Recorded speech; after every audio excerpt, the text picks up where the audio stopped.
Faith Fiesta.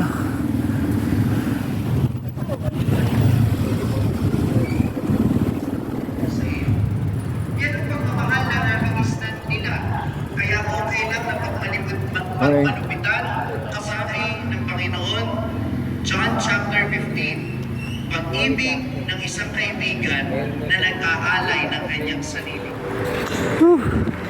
Oil land. Oil land. Malinis ang CR. Walang bidet pero may tabo. Very good. Okay na yun. Salamat sa oil land. Oh, grabe. Wala pa 9 o'clock. Tirik na yung araw. Ow!